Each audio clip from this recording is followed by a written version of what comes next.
And good morning. Good morning, Lawrie, up in Ramsey. How's the weather up there today? It's not so bad actually. Nice bright sunshine, just what you'd expect from the north. A bit chilly though, isn't it? Yes, it is a little bit cold, a bit icy, I think, out there today. Yeah, so be careful. Do you have to travel over the mountain or do you choose the coast road generally? Oh no, the mountains definitely my preferred route. I quite like it actually. It gives you time to think, a bit of time to breathe actually between work and home, which is quite good. I think I missed that during lockdown actually, that ability to separate yourself from the workspace, you know. And you've just got that moment where you're somewhere special, aren't you? You know, the view is different every time, isn't it? And the sun is setting and you've got all those colours, haven't you? Yeah, no, it's a great drive. It's a great road actually. It's great. And there's no doubt about it, the action in the House of Keys and Tynwald has been hectic, I'd say. It'd be great just to talk about the education bill and the climate bill, but at the moment, I just check into the headlines today on the news, and you've got issues regarding the suicide rate on the Isle of Man, and then the reduction in population. This must play havoc with your agenda during the day. What do you look at first? It's a good question. I think the answer is you want to look at everything, don't you? Some of the problems I think we've got are well known and have been burning away for a while. So the population issue, we all know we've got an aging population on the Isle of Man. We all know that we need more young people, more babies, more inward migration. You know, lots of economically active people. It's been a challenge, I think. So that's not really new information. I think it will be interesting to see what comes out in the census next year in terms of the population trends, because I know over the last couple of months we have seen a lot of people relocate to the island. A lot of people come home, actually. People that moved away previously coming back. I remember, I think it was in December last year, we got some numbers out of the travel team in terms of people that were coming over on the exemptions, because we've never tracked this before. We've never had any kind of border control, and I think there was something like 713 new residents during the lockdown period, that needed these exemptions. And that's quite a lot of people coming into the island in a short space of time. So it's possible maybe we're turning a corner on this. Who knows? But you're right. It's there are a lot of issues at the minute, a lot of things going on, and it's really difficult to know which one to try and tackle first, I suppose. Well, my reason for getting in touch with you, and I'm really grateful that you've taken time to do this, is just to summarise. For instance, we'll just talk about the education bill. Now, to anyone in the street, they might see this news headline just fly past them. They'll know that this has been dragging on for some time. And unless it really affects them, it could be because of their children at school, but a lot of people just coast through our, education system, which has been very good and very generous. We've had a lot of good outcomes with schooling on the island. There's no doubt about that. But could you just kind of put it into one bite-sized chunk? What's happened? What's happened? So the education bill we work from on the Isle of Man is quite old, 2001. It's pretty outdated in some ways, and it's quite inflexible, quite rigid in some of its restrictions and requirements. So there's been a drive for a long time to kind of overhaul it, really just update it, bring it into the 21st century. So that's what most of the bill was designed to do, just to say, actually, let's update some of this stuff. And I think most of that wasn't contentious issues. No one really had too many concerns around the bits that were just being updated. There were issues in there, I think, with a lot of people in the profession. They were a bit concerned about what the next steps might be, because the bill itself was quite broad and enabling. So it didn't prescribe a lot of stuff. It just said, for example, you can make some regulations about school inspections, but it didn't really say what they might look like. And so obviously the concern then is, well, what will they look like? What are they going to do next? So that's where I think there was a lot of this back and forth over the last few years with the profession and with parents and homeschoolers and independent educators and everyone that was sort of captured by the bill. And then there's a third part to the bill that I think is the bit that we're going to miss now that it's been put on hold. And I think the third part is the important one. It's the section that deals with things like additional educational needs. So placing those on a legal basis. So as a parent, you have an absolute legal right to some of this kind of support, whereas at the moment, it's not quite that clear cut. And there are a lot of people out there I know who I've engaged with who have had difficulty getting access to the right kind of education support for their kids. And the whole point of this part of the bill was to place this on a legal footing. So you had absolute clarity. Everyone knew that's the service that you're entitled to. And then the bill also sets up, or did set up, an education tribunal that would have said, and if you don't provide me with the service that I know that I'm entitled to, I can then go and take you as a department or as a school to the tribunal and actually make sure that someone there is supporting me and enforcing my rights, basically.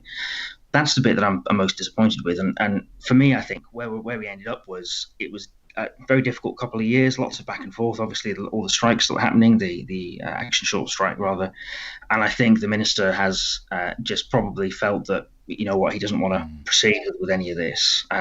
I think it's the wrong thing to do. Actually, I think the right thing to do would have been to put pause on the contentious bits, because there were some contentious bits. The department definitely didn't agree with the unions on everything. The unions themselves didn't agree on everything. So I think that would have been the right thing to do, is to say, let's take those clauses out and pause those.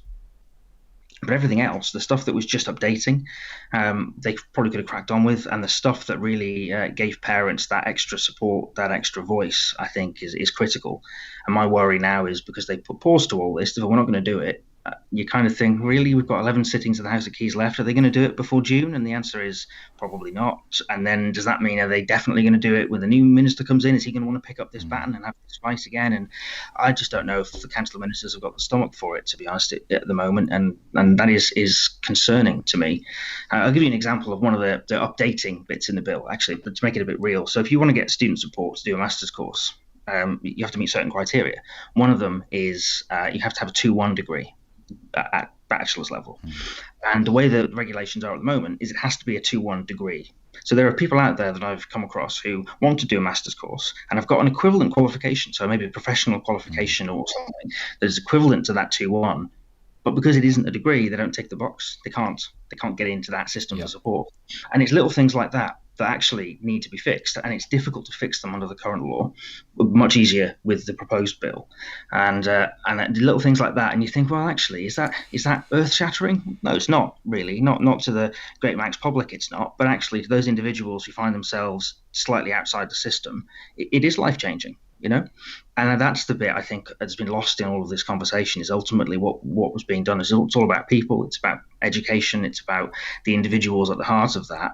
And I think a lot of that has got lost in the rhetoric and the back and forth, and people have forgotten, I think, that at the heart of all this, there are real people living real lives who now aren't going to be able to maybe get the benefits that would otherwise have come. So I'm frustrated, disappointed, the words I'd use at the moment, livid in terms of the lack of the tribunal and the education support that I'm going to keep pushing on, because I think that is an absolute, that's just a no-brainer. Parents need to have that support and those rights, and for the department to decide at the 11th hour to just pull it is just not acceptable. So tell me, 5 years ago, was this new bill a heavy item for completion in this last term? It's a good question, actually. So this has been going on for more than 5 years. They're kind of putting together with this kind of education reform, and it was in the program for government as a deliverable. They were definitely, we're going to do this. We're going to make this happen. And like I say, there've been a lot of things happen, I think, which have, for obvious reasons, put paid to the program for government. And the pandemic has really knocked government for six in terms of what it wanted to achieve. And I think, to be honest with you, I think the fight has gone out of them in some respects. I don't think that they have the appetite to kind of take on the House of Keys with some of these things, because some of these things needed to be discussed in that open public forum. They needed to be challenged on the floor, and that would have been the right thing to do, is to let people have that say and have that interaction. And again, I think just pulling everything and saying, no, we're not going to do that. We're not going to have a public debate about this. We're just going to park it and move on. Almost feels like a complete surrender, really, on the part of the government. And it kind of ties into what they've been doing with climate change as well. Lots of great talk, but not a lot of actual action. We're not seeing anything happen. That's quite an emotive element of the local scene, is climate change, and it does attract the attention of the younger side of the public. I think that's fair to say. And looking at social media, there seems to be quite a bit of disappointment at the lack of action from the government. What's your thoughts? Yeah, I think that's fair. That's definitely the feedback I get. I mean, we had the climate bill go through the House of Keys in the last 2 weeks, and as you probably know, I tried to bring forward the target date, really, for our net zero. So instead of 2050, to bring it forward to 2035. And I think a lot of members of the House of Keys just didn't get it. They kept talking about the date as if it was this immutable, immovable. Why are we focused on a date? And actually, the date isn't relevant at all. We will get there as soon as we get there, is the reality. The date is that it's kind of an expression of ambition. Actually, how ambitious do we want to be? Do we want to be world leading in this? Do we want to be being that opportunity of ecotourism and green finance and all the jobs and the industries that come with that kind of green revolution. And I think that the fact the government has said, well, actually, no, let's stick with the date that's slower than other parts of the British Isles. Scotland have got a more ambitious date. Jersey have got a more ambitious date than us. Let's stick with that. We'll be a follower instead of a leader on this. And personally, I think that's the wrong thing to do. I think we do risk losing out on some of those opportunities just because we aren't leading. And that's where I came from really with the whole speech I made. It's to me, it's about jobs. It's about warmer homes. It's about cheaper electric. It's actually all the benefits. Again, coming back to it's going to be good for people. This, so there's not worry about the carbon as much. Yes, that's really important. But actually, why do we want to do this on the Isle of Man? Well, because it'll make your lives better. Well, surely that's a good argument to do something. The Isle of Man has been on the world platform in the last 2 weeks, like never before, really. And the community has consolidated, they've worked together, and there's been some strong messages from the government. And basically, we tackled our COVID problem quite simply, pragmatically. So why can't we do the same with something that is important as to looking after our environment with simple steps? Yeah, it's a good question, actually. So I've been thinking about this quite a lot in terms of COVID hits, and one of the first things that happened back in March last year, when we realised this was going to be happening to the island and the government needed to step up, a number of us MHKs got together from Treasury and DFE and started brainstorming and said, right, actually, what support do we need? How do you get it in place? And we really hit the ground running, and that work kind of transformed into the Economic Recovery Group that's chaired by the Treasury Minister that we're involved in those two departments. And what we've seen actually is a very quick action being taken. And a bit of a less worry around the bureaucracy and the red tape, and a bit more about actually what's the ultimate aim here? Well, it's about getting money into people's pockets, trying to keep them roof over their heads and keep businesses alive. And I think for the most part, that's worked. It's not been perfect, and I'll be the first to accept that it hasn't been perfect. But it's been a constantly evolving system. And I think where we started and where we are now are in two totally different places. And I think the schemes and the support have come a very long way since day one. And to my mind, that's how you should respond to an emergency. You say, actually, let's do as much as we can now, and we continue improving and evolving as time goes on. You're never going to solve all the problems on day one. That'd be unrealistic. No. But with the climate change, I think the emergency was declared, the middle of last year, middle of year before last. Now we're in 2021, so the middle of 2019. And there are lots of, like you say, very simple, quick wins out there that we know exist. Home improvement is one. Getting some insulation in people's homes, helping people install, better boilers and better radiators, and all the simple things that actually we've known about for years. None of this is new stuff, and so the government could have gone very quickly and said, we know this is going to be a quick win. This is a no-brainer. Let's set up something to help people do this. Let's help people. And we've done it on business side. So the Department for Enterprise has a green business loan scheme that we've just approved some extensions to, in terms of if you want to make something energy efficiency improvements in your business, there's a 0% loan out there for you from the government. So get in touch. But when it comes to home improvements, there's nothing. The Department of Environment, which Bill Shimmons recently described as the Department of faffing about, which I thought was interesting. There could have been a number of choices for that. Acronym is the word. Oh, absolutely. But I mean, their response is they're handing out free light bulbs. That's the level of ambition they have. And for me, that doesn't make sense. I absolutely agree. Let's not go running to this head first and start buying hydrogen-powered power stations. And you know what I mean? All that stuff is really big picture, and they need to really think about it. But there's no-brainer stuff. They've had 2 years to bring in a scheme that helps people do something as simple as insulate their homes, and we haven't got it. They've had 2 years to bring in a scheme that is as simple as, let's help you. If you need to upgrade your boiler from gas to a heat pump or something, there's a scheme there for you. But there isn't. And that, for me, just shows that's exactly what I was talking about in the climate debate. Is a lot of these problems are really big. They're conceptual. They're world-spanning. And some of these problems have really straightforward solutions. I mean, you'll have seen the Green Party this week come out and say, why didn't you just put solar panels on public sector houses? Yeah. Why don't you put solar panels on the schools? It's a no-brainer. You think, well, actually, is that going to help reduce our carbon footprint? Yes. Will it be providing cheaper electricity? Probably. Why wouldn't you do these things? And again, we've heard from the department more promises, more. We're coming forward. We are going to be doing something. And I think a year ago, 2 years ago, I was confident that maybe they were. But after Mm. seeing 2 years of them dragging their feet on this, I can understand the frustration that's out there, to be honest. I really can. Sometimes on Tuesdays, and I'm at the desk, and I'll tune in to what's going on in the House, and the rhetoric, there is a, I don't know, like a clubby kind of arrogance sometimes, a dismissiveness.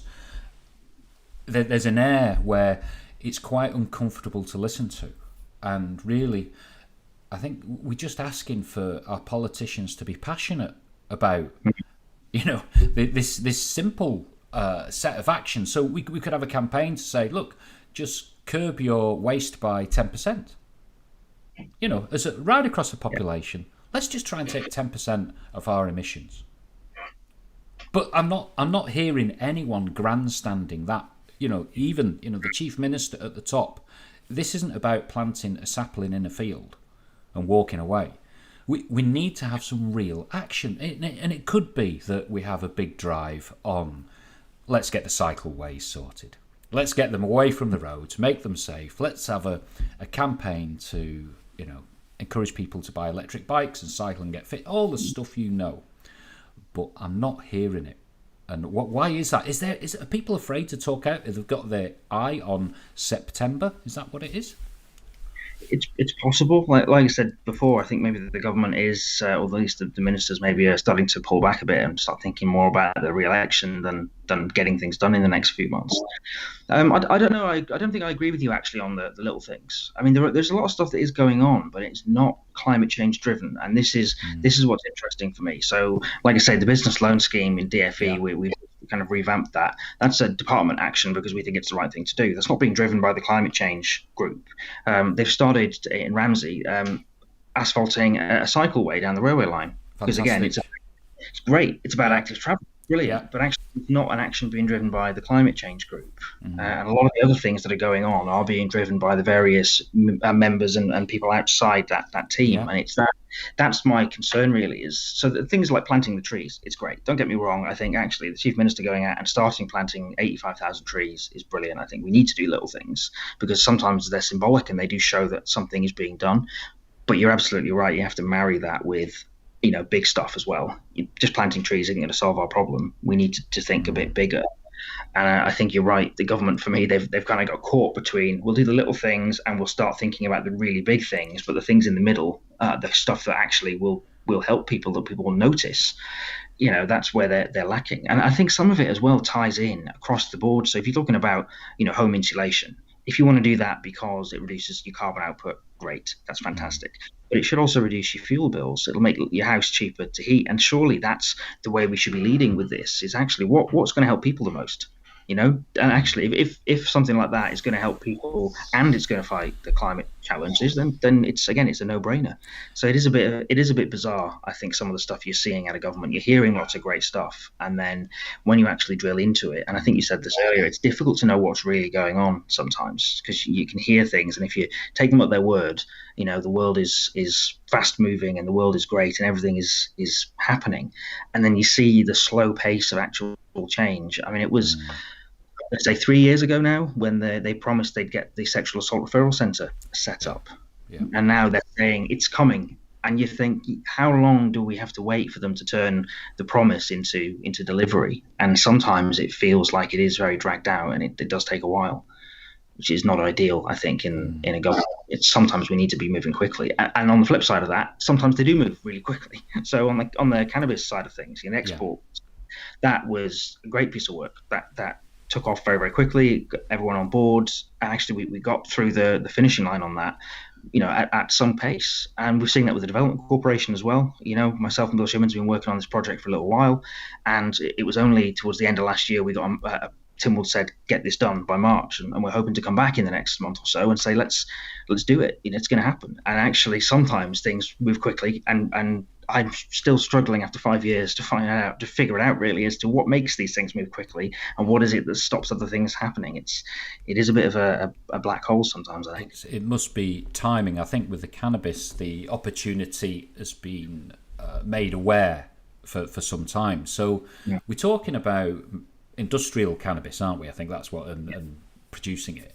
What what will actually happen? We're going to have some fields up in Bride that are fenced off and some harvesting going on, or is it going to be in a warehouse, a hydroponic setup? What do you foresee?